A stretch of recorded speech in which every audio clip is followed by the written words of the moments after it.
And I think what you might get is an initial attack, maybe this week, to show with Donald Trump saying, hey, look, this is what I can do. There's a lot worse where that can come from. So take these talks seriously. Shall we begin with Donald Trump's new tariffs and the US military buildup in Iran, Andrew? Is that a good place to start this morning? They are. They're the two big global stories. Yeah, they are indeed. I mean, we were hearing there about the significance of the military buildup. Some people have suggested that this is a bargaining tool, that Trump is really, positioning these assets in the region to show Iran that he's serious. But I'm not convinced by that argument. It seems to be a very, very significant buildup indeed. Do you think an attack is now inevitable? Well, if it's simply a bargaining tool, it's overkill. Because as your American military man was saying there, it is an enormous buildup. This is not a buildup to do what they did last summer in June, which is one attack, a dump and out. This is a build-up to sustain an attack on Iran by multiple means over a long period of time. Now, whether Mr. Trump will do that, we still don't know. But the capability is now in the region, in the theater, as they say in military circles, for America to be able to do that should it show wish. Now, it's quite difficult to assemble that amount of power and keep it there in the region unless you intend to use it. And I think what is probably going to happen, the talks are still taking place. They're going to resume on Thursday. Dangerous dealing with Iran on talks because they tend just to string you along, as President Obama found out. And I think what you might get is an initial attack, maybe this week, to show with Donald Trump saying, hey, look, this is what I can do. There's a lot worse where that can come from. So take these talks seriously. But the fundamental point I would raise, which is why I'm wary of the whole business, is we do not know what are the objectives, what are the aims, what is hoped to be achieved by a military attack. Is it the end of a nuclear capability? Is it to degrade its missile arsenals?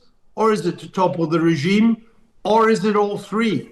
And until the United States articulates what the purpose of a military attack would be, I'm pretty wary of the whole exercise. Well, what Daniel L. Davis was telling me this morning, and this is what I found really fascinating, is one of the problems for the American administration is that Iran has had a long time to try and work out what its own strategy would be. It's got mobile military assets it can move and hide that America may not have been able to track. There is no way of really knowing how capable Iran is in terms of a military response.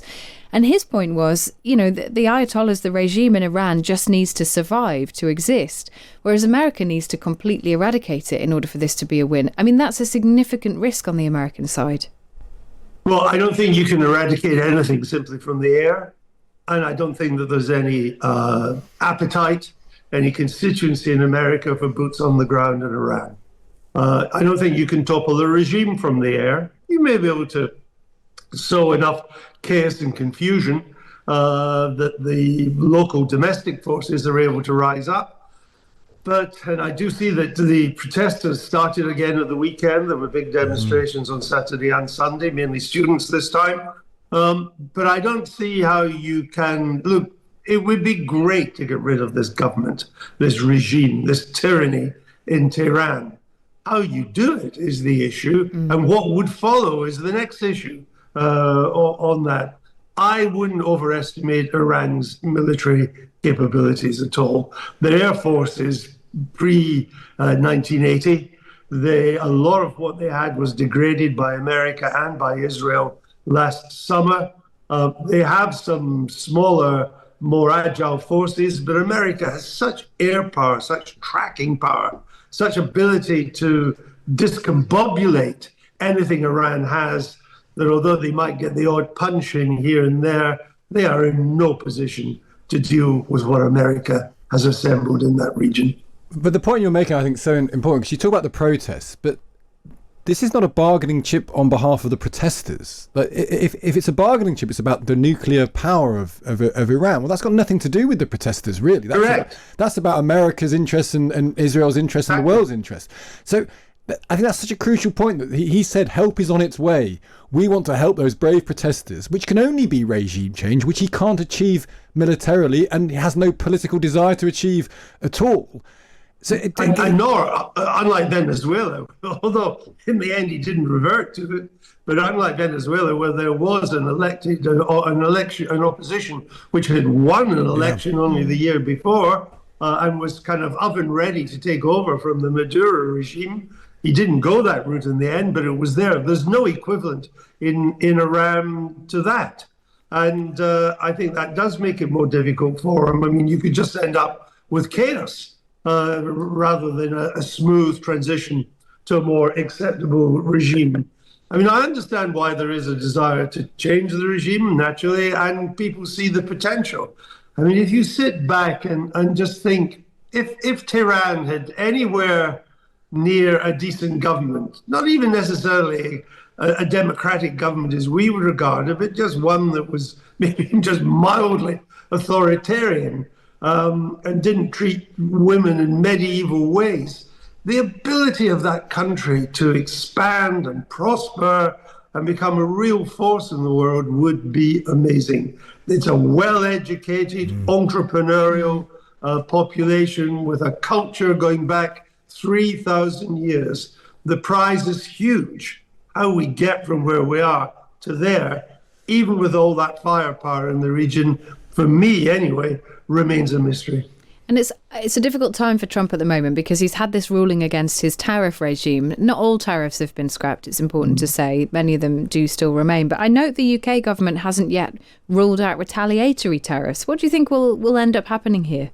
We don't know, and neither does Donald Trump. And I do think the setback on tariffs, and let's be clear, it's a major setback because tariffs were his signature economic policy. It was his favorite word in the dictionary.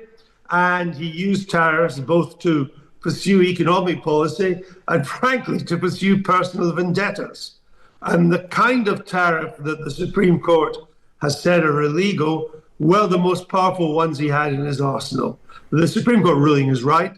I was in no doubt, the Constitution is quite clear, that it is the Congress that sets taxes, and tariffs are a tax, not the president. Now, over time, the Congress has devolved power, delegated power over some tariffs to the president. An act in the 1970s, another one going all the way back to the 1960s. These are the ones Mr. Trump is now falling back on. But no way do they give him the same carte blanche that he had. And also, after a period of time, he has to report to Congress. Congress now has him on something of a leash, should it wish to use it. And of course, he may lose Congress in the coming November election. But in the meantime, he's striking out. I think he makes an attack on Iran curiously more likely. Yeah. It also means that he will be using what tariff powers he still has, the presidential certain tariff powers that Congress gave him a long while ago, and that makes the picture for America's allies and trading partners still very unclear.